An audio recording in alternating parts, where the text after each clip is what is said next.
Sponsored by the Big 98, Nashville's #1 for new country and the home of the Bobby Bones Show.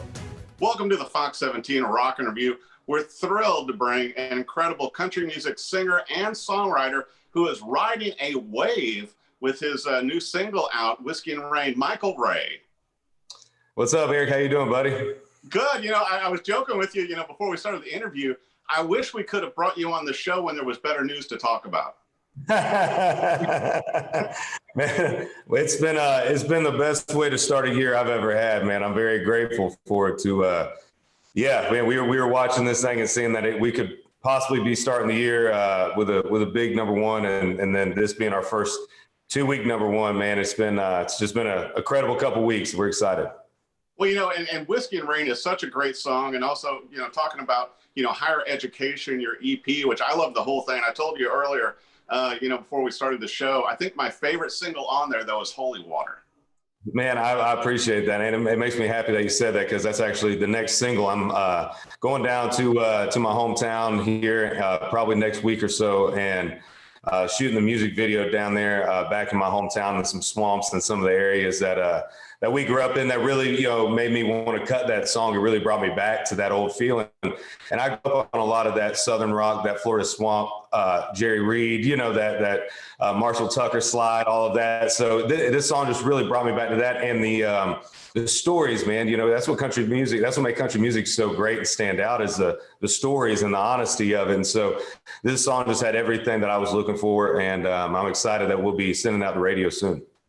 Well, I'll tell you what, and you've had some great success. I got to bring this up, Michael. I mean, you've already had a platinum single. You've had 4 gold. I really enjoyed Amos. I also enjoyed the backstory in that, because with your background and everything, that, learning to play and sing from your grandfather and playing the senior centers and all that kind of stuff, how that gave you the background. And I couldn't help but think about it while I'm listening to Higher Education, to where it seems to me, particularly on this EP, even more so than your past ones, Michael, it really gives a nod to your influences, because you've got a great background with your grandpa, from the original, traditional country, but also in tight with, the 90s and like with Gary Allan and people like that.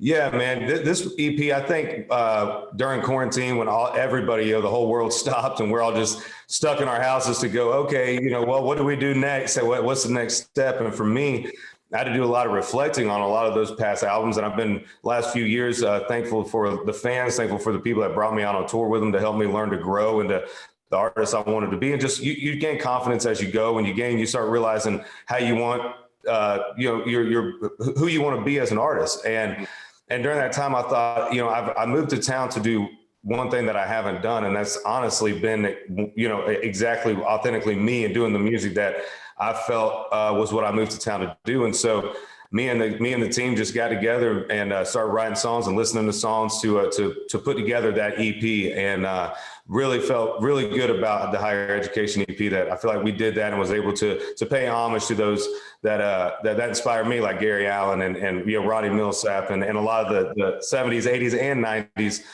country music. What would that be if it came out today? So my buddy and producer Ross Copperman helped me bring it to life, and it was definitely a different way to record it, because none of us were in the studios together. We were all in different places. I actually cut the vocals for a majority of the songs, including Whiskey and Rain, in the closet of my tour manager's house. So nothing was glamorous about the recording process on this one, but I got to hand it to you also with your producer, with Ross. I mean, he's produced so many great acts. And I think really, to me, this seems like your most honest EPU, because once again, your voice is like, modern contemporary country, but then some of the instrumentation underneath, I think, gives a nod to the past. Yeah, and it was very, very important for me for that. A lot of people might not know that I grew up and what I still listen to was really traditional country. I grew up on that from my grandfather teaching it to us.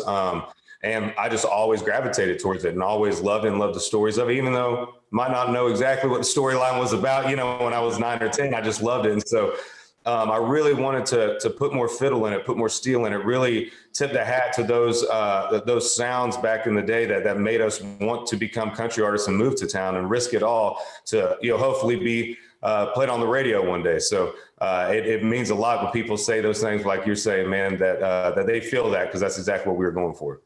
Well, and your video streams and everything else, and just the downloads for your songs are so high now. And, I know you got to be hyped up to get out on the road and tour this music also, right? Man, dude, that's where man, I love being on the road. I love the live show, the live experience, just on both sides of the stage.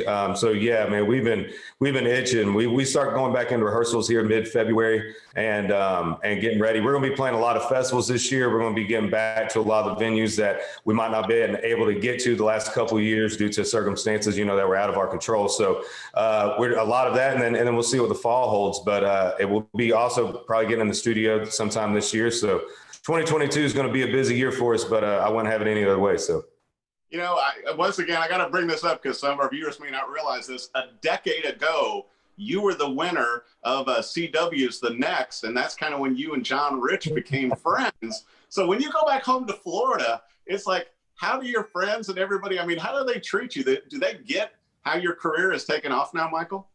Man, they were a huge part of it. I was playing bars and stuff back in my hometown, and one of the first bars I played outside of my grandpa's band at some of the assisted living homes. Actual bar, that bar I played was a place called Shays in Mount Dora, Florida. And so, man, from that point on, I think because my family is very well known around the community, been there for generations, and my family had a band. It was kind of like the second generation of that coming back, and I felt so fortunate. I always joke, man, whenever I moved to Nashville, it was kind of like that scene on Mr. Deeds where he's leaving in the helicopter and everybody's cheering him on, to go. I really did feel that way, man, and I've always felt that way. So when I come home, the reason why I try to go home as much as I can and be in that community a lot is because those are my people, and when I go home, I think they feel the win.